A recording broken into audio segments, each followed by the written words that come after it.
अस्सलामुअलैकुम। 2-3 महीने से घोड़ी मीडिया चैनलों के ऊपर यहाँ तक कि उत्तर प्रदेश के चीफ मिनिस्टर योगी आदित्यनाथ के जुबान से भी आप लोग लव जिहाद का नाम सुने होंगे। अब चीफ मिनिस्टर इसके बारे में बात कर रहा तो मीडिया वालों को तो मौका होता, लेकिन असल में लव जिहाद एक कॉन्स्पिरेसी थ्योरी है, यानी कि बनाई गई थ्योरी।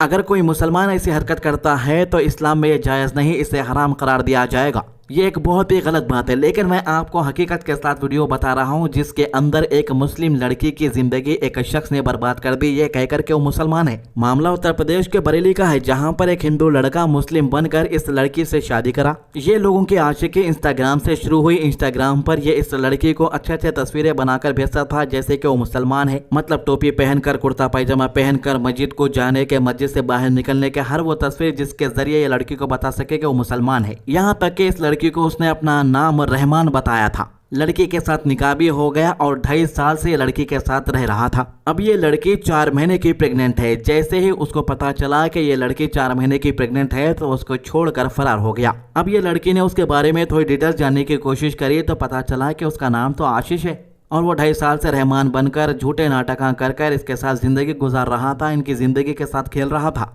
अब इसके अंदर लड़की की गलती नहीं बोल सकते अपन, क्योंकि लड़की को यही मालूम था कि वो लड़का मुसलमान है, नमाजी है, उन्हें इस्लाम को फॉलो करने वाला है, इसलिए दोनों शादी करें निकाह करके। 2 साल तक उन्हें घुमाया फिराया, यानी कैसी एक साजिश के तहत उन्हें ये चाल चला, सोचो आप लोग। अब हमारी मुसलमान बहन जाके पुलिस स्टेशन के अंदर कंप्लेन कराए तो मालूम चला कि उन्हें नवाबगंज के एरिया का रहने वाला है, एरिया का नाम सरदार नगर है और उसका नाम आशीष है। अगर से सोच लो कि कोई मुसलमान लड़का ऐसी हरकत करता तो कल दूसरे दिन उसके घर पे बुलडोजर चल जाता, उसका घर नहीं मिला तो उसके पूरे रिश्तेदारों के घरों पे बुलडोजर चल जाता। अब ये मामला एक मुस्लिम लड़के का है, इसीलिए कोई मीडिया वाले ये न्यूज़ चला रहे भी नहीं, समझो। शादी किया था, मेरे को इंस्टाग्राम से बताया था मेरा नाम है रहमान, उसके साथ में साल भर रही, फिर बताया मेरा नाम है आशीष, लेकर चला गया। मैं मऊ की रहने वाली हूँ, ये रहने वाला है सरदार नगर का। आपका प्रेम कैसे हुआ? इंस्टाग्राम से हुआ था। अच्छा, तो उसने क्या बताया था? शुरू से बताओ। शुरू से बताया था, वो बताया था मेरा नाम रहमान है, रहमान नाम बताकर उसने मुझे फंसाया था। तो शादी भी हो गई उससे। शादी कहाँ पे हुआ? शादी हुआ था यही उसने किया था, नवाबगंज जो मुसलमान रहते हैं वहीं से किया था शादी। फिर आपको पता कैसे लगा? पता चला यहाँ उसके, जब मैं गांव में आई, घर आए तो लोग बता रहे हैं कि तुम मोमडम हो, ये घर मुस्लिम है, इसका नाम आशीष है, गंगवार है। अच्छा, कितने साल आपका प्रेम प्रसंग चला था? चला था सर 2 साल। 2 साल फोन पे बातचीत होती थी? हाँ। उसके बाद उसने क्या बताया था अपना नाम रहमान बताया था। अब ये क्या बच्चे हैं आपके? मेरा पहला बच्चा है, 4 महीने का है। जब शादी हुई थी तो आप कहाँ रही थी? दिल्ली लेकर रहता था या हल्द्वानी लेकर रहता था।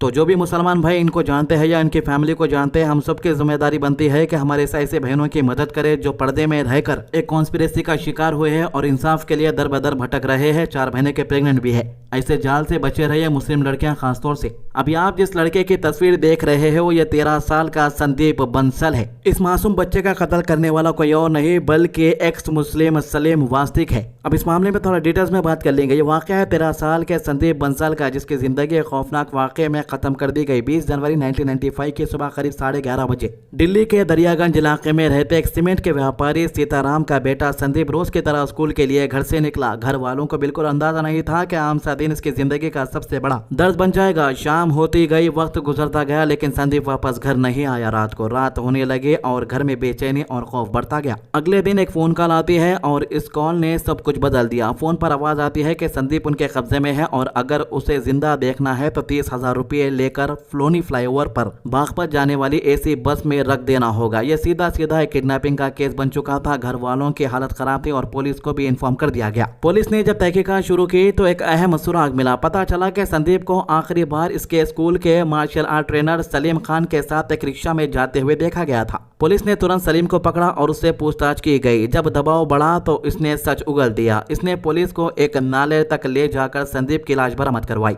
ये मंजर देखकर हर कोई हिल गया। एक मासूम बच्चे के साथ इतनी बेरहमी पूरी सोसाइटी को झटका देने वाली थी। केस कोर्ट तक गया और 5 अगस्त 1997 को दिल्ली की कारकरदुमा कोर्ट ने सलीम खान और इसके साथी अनिल को उम्र कैद की सजा सुनाई। ऐसा लगा कि इंसाफ मिल गया, लेकिन वाकया यहीं खत्म नहीं होता।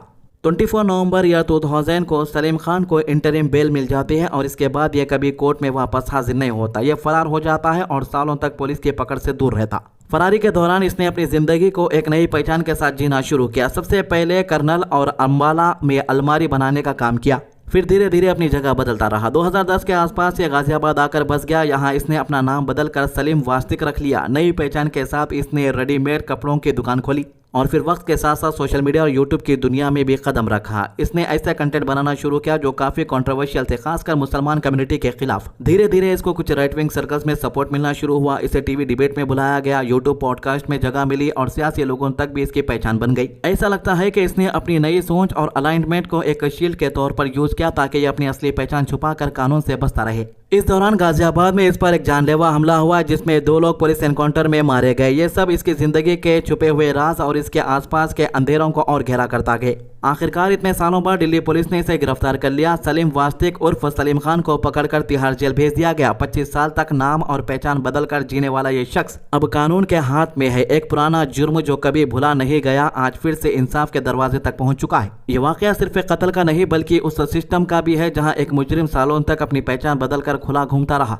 हैदराबाद से एक बड़ी खबर सामने आ रही है जहां कविता कल्वाकुंटला ने अपनी नई सियासी पार्टी का ऐलान कर दिया है जिसका नाम तेलंगाना राष्ट्र सेना यानी टीआरएस रखा गया है। यह नाम सुनते ही लोगों को तुरंत पुरानी सियासी पहचान याद आती है क्योंकि टीआरएस वही नाम है जो बाद में बदलकर बीआरएस रख दिया गया, भारत राष्ट्र समिति। कविता ने यह कदम सिर्फ एक नई पार्टी बनाना नहीं बल्कि तेलंगाना के पुराने तहरीक को जज्बे को दोबारा जिंदा करने की कोशिश के तौर पर देखा जा रहा है। आज 25 अप्रैल 2026 को अपनी पार्टी लॉन्च करते हुए कविता ने एक मजबूत सियासी सिग्नल भी दिया है। यह पहले बीआरएस की एमपी रह चुकी है और एमएलसी का जिम्मा भी संभाल चुकी है, लेकिन अब इन्होंने अपना अलग रास्ता चुन लिया है। इनका कहना है कि तेलंगाना के अवाम का असल मसाइल और उनके सपनों को दोबारा मरकज में लाना जरूरी है और इसलिए टीआरएस का नाम वापस लाया गया है ताकि लोगों को उस तहरीक की याद दिलाई जा सके जिसने तेलंगाना को एक अलग रियासत बनाने में अहम किरदार अदा किया। यहाँ सबसे ज्यादा हैरत की बात यह है कि कविता ने अपने ही वालिद और तेलंगाना के साबिक चीफ मिनिस्टर के चंद्रशेखर राव पर सीधा सियासी हमला किया है। इन्होंने इशारा दिया कि बीआरएस अपने असल रास्ते से हट चुकी है और अब अवाम की उम्मीदों पर खड़ी नहीं उतर रही। ये बयान सियासी माहौल को और ज्यादा गर्म कर रहा है क्योंकि एक तरफ बाप और बेटी का रिश्ता और दूसरी तरफ सियासत का सख्त मुकाबला। कविता ने लगभग 7 महीने पहले बीआरएस से अलग होने का फैसला लिया था। इस फैसले के पीछे इनके भाई केटी रामाराव का साथ इख्तिलाफात बताया जा रहा है, जो बीआरएस के वर्किंग प्रेसिडेंट है और अक्सर इन्हें पार्टी का अलग लीडर माना जाता है। ये घर के अंदर की सियासत तनाव अब बिल्कुल खुलकर सामने आ चुका है और अब कविता अपनी अलग पहचान बनाने की कोशिश में है। अब बात को मजबूत बनाते हुए कविता ने तेलंगाना जागृति का भी जिक्र किया जिसे यह तेलंगाना तहरीक का एक अहम हिस्सा बताती है। इनका कहना है कि इसी तंजीम ने लोगों में जागरूकता पैदा की और तेलंगाना के लिए आवाज बुलंद की। अब सियासी नजर ये देख रही है कि क्या कविता की नई पार्टी टीआरएस तेलंगाना की सियासत में कोई बड़ा असर डाल पाएगी या नहीं। क्या यह सिर्फ एक सिंबॉलिक कदम है या फिर वाकई एक नई सियासी ताकत उभरने वाली है, यह आने वाला वक्त ही बताएगा। फिलहाल इतना जरूर है कि तेलंगाना की सियासत एक नए मोड़ पर खड़ी हुई है जहां घर के अंदर के इख्तलाफ अब खुलेआम सियासी जंग में बदलते नजर आ रहे हैं। हम तो यही चाहते हैं कि पार्टियां कितने भी बनने दो, लेकिन बीजेपी को फायदा हो गया तो अल्लाह सत्ता में आया तो बहुत बड़ी परेशानी हो जाती।